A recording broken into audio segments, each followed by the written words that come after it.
Welcome to the start of a new review series. This is Nick Lenz's Star Trek reviews. Well, Star Trek review. This is episode number 1. Now, what am I going to review for this series? Well, some in the case of Doctor Who is basically a bunch of Star Trek stuff and, of course, the shows. Well, here's stuff I'm not going to cover. Mainly because I covered already. The Star Trek films. I've covered all the films released so far in my movie reviews, and also any graphic novels I have not covered yet. Like that I have covered. Now the graphic novels, they're gonna be specifically for the comic corners. They're gonna be there. This is mostly gonna be for the TV shows when I get a chance to read anything for them, and the Star Trek novels. You're probably thinking, anything else? Well, another thing I'm not going to review is books I have already reviewed. This book I have not reviewed yet. But this book is a lot of fun. This comes from the era of the start of the original TV show. Yep. This book, believe it or not, was released like a little over a year ago. Like December 2022. Yeah, this is the most recent book released. Now, I have reviewed a book from the same series about 3 years ago. Excuse me. But the last two books, between that one and this one, I have not reviewed yet. Now, I have been a longtime fan of Star Trek. I have been. For probably about 30 years now, I've been a fan of Star Trek. Since, of course, my dad got me a chance. The first thing I ever watched for Star Trek was Star Trek Generations, a movie I hold very much fondness in my heart. Because it's basically, I find the movie quite interesting. Yes, it's the first known movie to say a swear word on screen, but there was a reason for it. And it's one of a few things my dad got me interested in. He also got me into James Bond. He did not get me to Star Wars. I got myself into Star Wars. You might thinking anything up at Star Trek and, well, James Bond he got you in? He got me to listen to country music. Mainly because he plays it a lot. He introduced me to baseball. But I'm not the biggest fan of baseball. At all. I love Star Trek. But I also love Star Wars. Both equally. Like, I am not going to pick sides of which fandom is better. I'm not going to do that. At all. Simply because picking sides of two fandoms is really... It's saying, oh, my brand is better. No, my brand is better. It's a bunch of tribal nonsense. I'm a fan of both equally. There's not a franchise I dislike each other. Okay? Now, there might be something I might not like about Star Wars. There may be something I may not like about Star Trek. Now, some of you might be thinking, because I'm already doing Doctor Who reviews, which I've got a good amount of videos for those, to Star Trek. Am I going to do one for Star Wars? Not planned right now, but I might change my mind. Now, I decided to do this over doing basically another episode for the Now Review series. I enjoyed doing those, but the thing is, it's been about 3 years since I've actually done anything for that series. So, as of right now, that series is on hiatus. Originally, I was just reviewing just Star Trek, Star Wars, maybe James Bond books. As of right now, because I'm taking James Bond off that review series, I'm basically going to put it here. And that'll come back whenever I feel like it. That series will come back whenever I'm in a good mood to bring it back. But as of now, I have no plans to bring back Nick Lenz's Now reviews. As a matter of fact, it's the only one of those old series I did when I first did my YouTube channel, where it's not reached 100 episodes. The movies have. Now, some of you might be thinking, because I've seen some movies in the last few years, when am I going to do another movie review?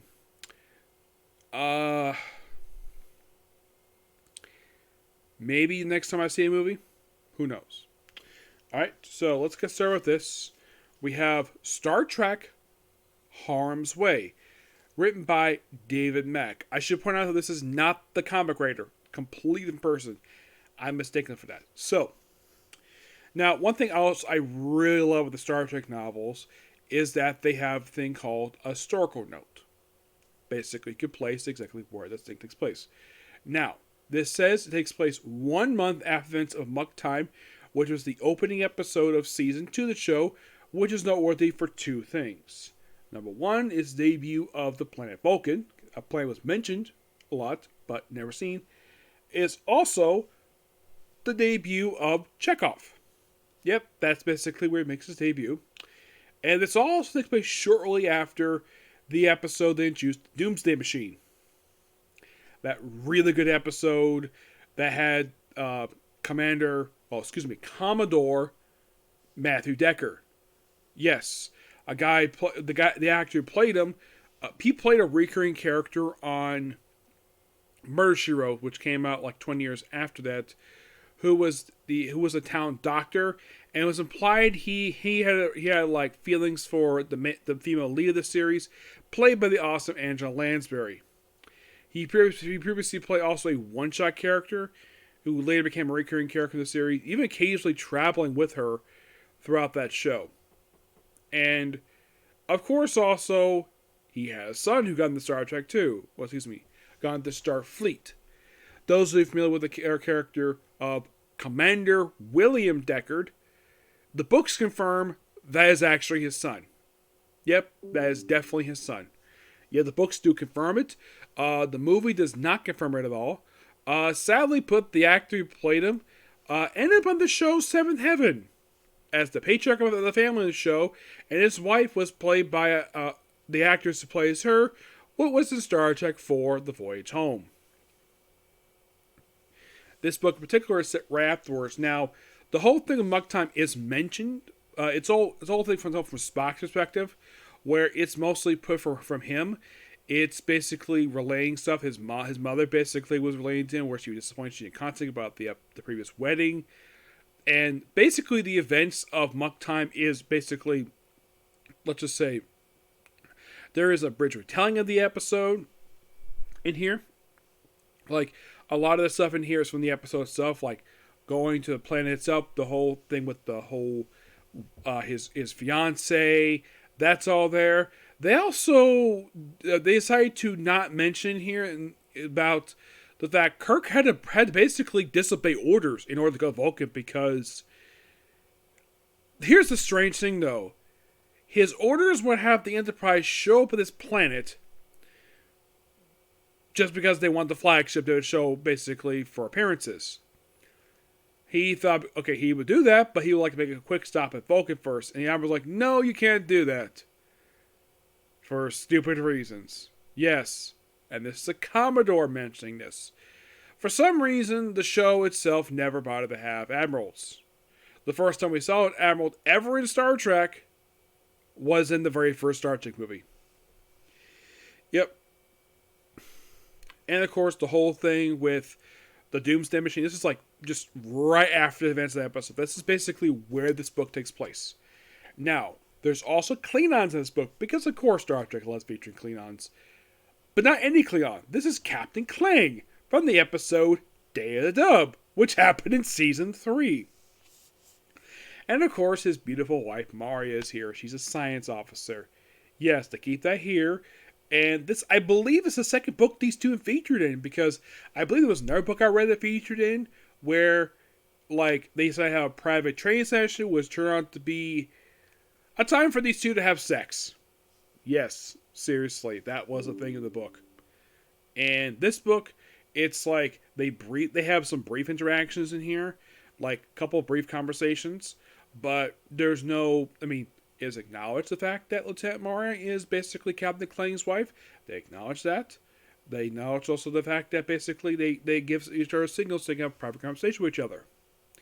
They establish that here. Now, mostly put, they're basically informed by we see Captain Klang in the book. He is basically just, a rat on the ship, and he's told, Captain, we receive a communique from the High Command for your eyes only. And he says, thank you, I'll take it in my ready room. And then, of course, he gets a report, and of course, he's informed about... Now, here's something interesting, though, about this book.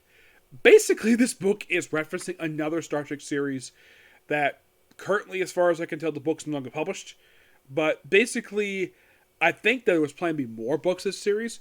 What book series is? Star Trek Vanguard. Some of you might be thinking, Nick, what the heck is Star Trek Vanguard? Star Trek Vanguard was a spin-off series of Star Trek that only had just books of it. Never was a TV show. It published from 2005 to 2012. And it took place during the events of the original series. And there were only 9 books ever released. Only 9. It started with the book Harbinger and ended with Tempest Wake. And mostly put, kind of in a way, the Star Trek novels, the original series novels, do continue some plot threads from that series. Yes, they do. And of course, also, there is, well, stuff in the Next Generation era that do bring out events in this book as well. Yes. Yeah, there's also book Seekers, which continued from that. That lasted for a few books, and the book was canceled.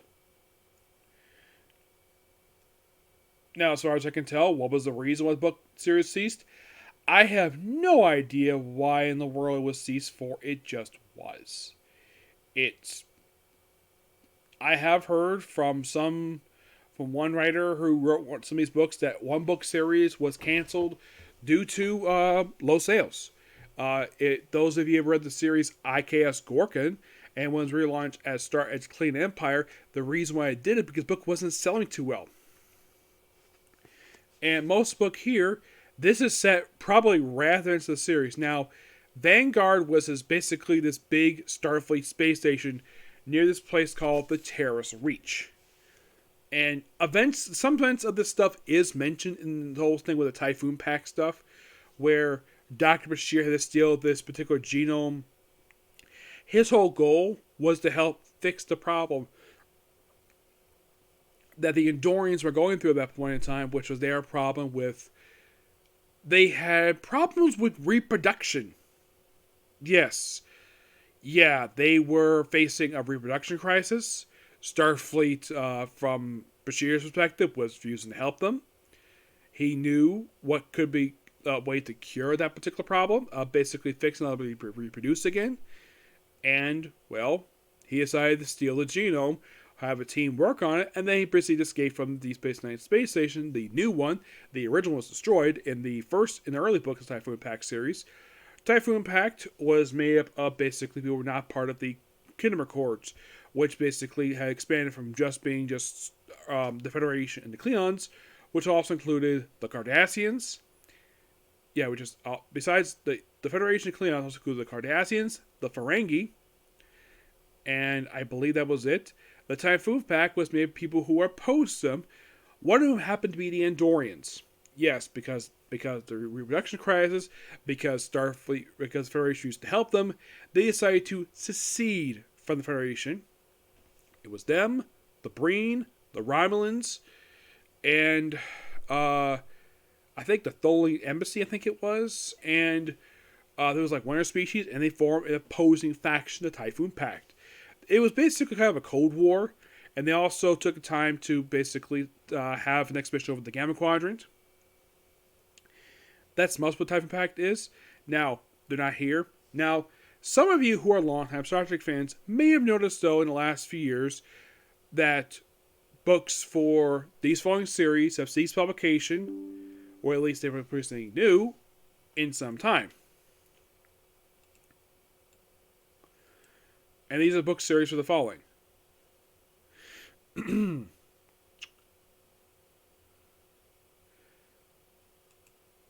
Star Trek Next Generation. Yeah, for them anyways, they did temporarily cease publication. The last book they published actually was 3 years ago. And like their first original novel they had was released a few years ago. That was the first one they released in 9 years. Actually, like 8 years. Now, I have heard from John Jackson Miller, the guy who wrote some of the books. He told me this, that the reason why that some book series have ceased publication, because this is the reason I've been told. was because they want to focus on the newer stuff. Discovery, Strange New Worlds, and Picard. Basically only books for them, not for the other book series. Which, in my honest opinion, now the original novel has still been published. That's definitely a case. Now, there is another book coming out this year. Just in a few months, there's another book coming out for that one. You're thinking, okay, what about Deep Space Nine, for example? Well, they haven't had book published in about 3 years. There was one point the contract for them was canceled. Yes. I was hearing something about their contract was canceled for some reason. And they just haven't produced anything really new. Yes. Now, this one definitely has ceased. The reason for it, it's because of I think it was due to contracts, I think it was. They ceased this one, definitely. I think I heard something Voyager might be producing their book soon.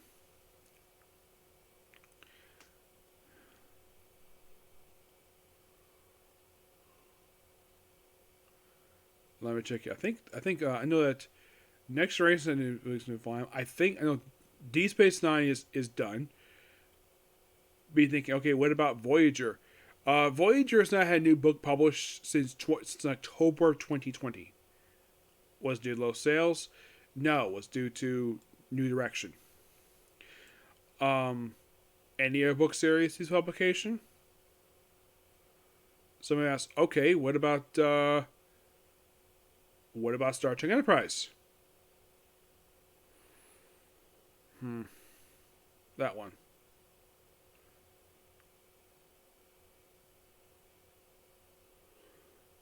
Try to find it here.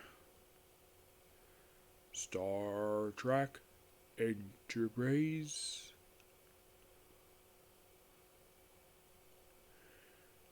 I know there was books published them. I'm trying to find it here. Hang on. New Frontier is not published anymore. Nope. The last book published was back in 2015. Here we go. For Star Trek Enterprise, the last book they published was in 2017. Yeah. And that last book was Patterns of Interference. That was the fifth book under Rise Federation. Excellent series. I loved it. Still do not know why they ceased publication. Titan is not published anymore. You're thinking, Titan? You're thinking, wait, isn't that the book series? Isn't that like the ship Riker got was mentioned in Nemesis? Yep. They had a whole book series about it. And this is another one that's publication. Yep, that's another one. So, like, you're thinking, okay, so the only thing not of, like, the new stuff that's published right now, the only ones that's publishing is just the original series and Next Generation. Everything else, they just axed. Like I mentioned, change direction. Yes, this is a new direction. Excuse me.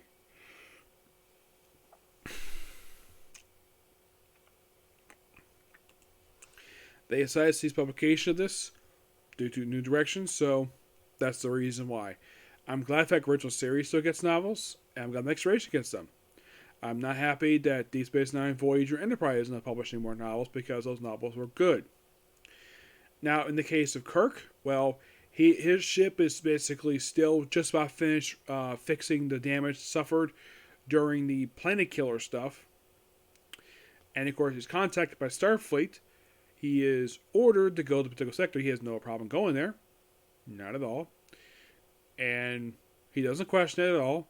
The Admiral is somebody he does know, but, of course, basically, well, this guy basically does come back. This Admiral here is in the book. He comes back one at a time after this, and he gets chewing hot by the Admiral of the Vanguard Space Station, which I'll get to. So, they arrive at the planet. I think it's called Kelos 3, which is a home to a pre-warp civilization. They had to investigate this genome, the Sucker genome. Basically, their job is to rescue a scientist. Now, he does question why they're doing this rescue operation, because normally this be handled by a civilian agency.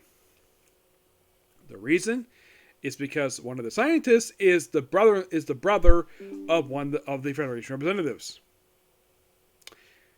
And they also classify data they don't want to hands to Klingons. Okay, fine. And of course, Star Enterprise, the only ship in the sector to basically battle with this. And I heard Linkar's joke about, Starfleet can only have 2 ships active at the same time. Because anytime they have a crisis, the Enterprise has to be the one to go and deal with it. Despite the fact Starfleet has all these ships, all these hundreds of ships, and they have 2 active at one time. Excuse me. Another reason why, in story, they gotta give reason some of the crew to do. So, they arrive at the planet. So, also, they've been retrofitting this special space shuttle, where they have to go to the planet to do some exploration, rescue scientists. So, the team is made up of basically Spock, Sulu, and some security officers. But then we have the Surges show up. The Surges was a shift from the from the Vanguard series, and here's the thing. The captain's being very tight-lipped about what he's doing here, despite the fact that, Kirk outranks him, and mentions, tell Captain Nesser the Goya that I said hi. And that was like, you know Captain Nesser? The Goya? Yeah, he's not from my parents. Okay, and then somehow he contacted him, and then somehow, because this involves Vanguard, despite the fact that this admiral... Now, here's the thing. Nagoya is a rear admiral. The admiral who ordered this operation from Starfleet was a vice admiral. And Nagoya gives him a chewing out the fact that he doesn't like him due to the fact he's a paper pusher. And the fact that, this member can be higher ranked. He does not have experience dealing with stuff like this. He does. I should also point out that Nagoya is not the original station commander. He actually replaced the original one, who was court-martialed due to, I think it was due to breaking Starfleet regulations. So he was later shifted to prison, and he popped up two more times in the book series, and that was it for him. Yeah, that was the thing with Nagoya, and so he took full command of the operation because he's nearby the terrorist reach. So he orders Captain Nesser to basically follow Captain Kirk's instructions. Kirk has no problem working with him, so they agreed to have a joint operation on the planet's surface. Like some people from his ship, like engineer. He's like, okay, but he's like, but I have 14 crew members on my ship, so can you have a temporary transfer for like 3 officers to fill up those positions? Kirk's like, sure, no problem. And one of them happens to be Lieutenant LaSalle, the French officer. Yes, as in the same one who appeared a lot during season 1 and a little bit during season 1 and 2. I believe, if I remember correctly, he basically sat in Chekhov's chair, if I'm not mistaken. I think it was, yes. So, and apparently they also that Captain Nestor, he's the captain of the Surges, where he likes to have his mornings where he eats his apple fritter and has coffee. And apparently he's like, the crew knows that he is not to be disturbed when he's having his apple fritter. And apparently the Salt did not get the message. It's like, can you not tell me this in 10 minutes? Yes, it's so funny. And of course, I'll talk about converting their sensor probes into actual torpedoes, which is funny. I thought the apple fritter thing was hilarious. Yes. So, and then of course, basically, Kirk had basically been... There's also a portion of the book with Kirk where he's been neglecting writing a letter to Commodore Decker's wife about what happened. So he left basically Scotty in charge of the bridge while he goes on to his own room. Now, McCoy, here's the weird thing about McCoy. McCoy is absent throughout most of the book. He is not appeared toward the very end of the book. Chekhov is here sporadically, doesn't do very much. Scotty has a good role. Uhura has some good stuff here and there. But if you want to think of the two characters who get a lot to do over the course of this book, it's Sulu and Spock. Yeah, these two get a lot to do. Mainly because Sulu is piloting the shuttlecraft down the surface. Obviously. And of course, Lieutenant Maria basically gets a good role in the book too, which I do appreciate Dave Mack giving a woman something to do in the book, because sometimes in Star Trek, the way some writers write women is that a lot of the time, and this is probably due to sexism, a lot of the time women are virtually given almost nothing to do in Star Trek, so I appreciate writers to give women something to do. Now, if you're really curious, in Day of the Dove, Mari was there basically to be, well, she's there. The most noteworthy thing happened to her is the fact that Chekhov tried to rape her. Well, he basically ripped part of her top off, well, basically her shoulder, and then he basically she stayed on their side because basically knew they were manipulated. Yeah. And then once it gets the whole thing with the surface, like Kirk's whole thing is like, oh, this is dangerous. The Klingons are there. They have to hide behind the moon, and they have to keep like silent. But they can't communicate with the surges because they're also in the portion of the moon. So they still use the nav lights to communicate with the nav lights so they can dock. So they get down the surface and then they see something really weird, like the Godhead. Yes, this thing called the Godhead, this weird creature who is a genome, and of course they find the scientist who's butt naked, which in the story they did not give an explanation for. Just, and of course Mari has been told she has to kill the scientist, and Spock tells her, yeah, it's not honorable to kill someone who's butt naked and who's unarmed. Killing someone who's unarmed does not seem honorable. And the way he explains it to her is like, she's like, you're right. This is not honorable. This is dishonorable. So she decided not to do it. Of course, she of course survives events in the book, but she loses some of her away team, who also came via shuttlecraft as well, not by teleporter, which is kind of weird. Now, if you're curious, the reason why they use a shuttlecraft over a teleporter, because there's a storm going on, and they don't want to destabilize their atoms low, of course, the planet. And also, they couldn't use teleporter because they used a lot of energy. Okay, I appreciate how Dave Mack basically making why this transporter is not really used in the book. Yeah, probably good reason why. And after the Godhead at the end of the book, Mari is basically asked if she wants to live back. She says, no, I'll ask for a ride. And of course, basically, well, indicates this. Now, here's a strange thing, though. This meeting between Spock and Maria is never mentioned in the episode. I'm sure Maria, now, Kling himself does know about Kirk. The fact that Kirk has announced himself multiple times, because Kirk is, the way that Star Trek original series is that Kirk is a famous figure in in the Klingon Empire, and he's a well-respected warrior. I mean, yeah, he's from Starfleet, but he's heavily respected. And like, oh crap, it's Kirk. Because the way Kirk is written is that if Kirk's here, Starfleet's being serious. And Captain Kling knows that. Yes, that's one thing I appreciate about the character, is that he's written really well here. Of course, he does pop up occasionally in the books even after this. Well, set after this anyways, but this book was really, really good. I thoroughly enjoyed this. Will there be more books in the future for this series? Yes, definitely. I'm going to give this book a 10 out of 10. It is that damn good. I like the fact there's like about 3 different sets. There's like 4 different scenes in this book. There's stuff on the Enterprise, the Sturgis. There's a little bit of the Vanguard, but that they only pop a couple times in this book. Most of it's in 4 main locations. The Enterprise, the Klingon ship, which does not play a really big role in the book for some reason, the planet, and that's it. But amazing book.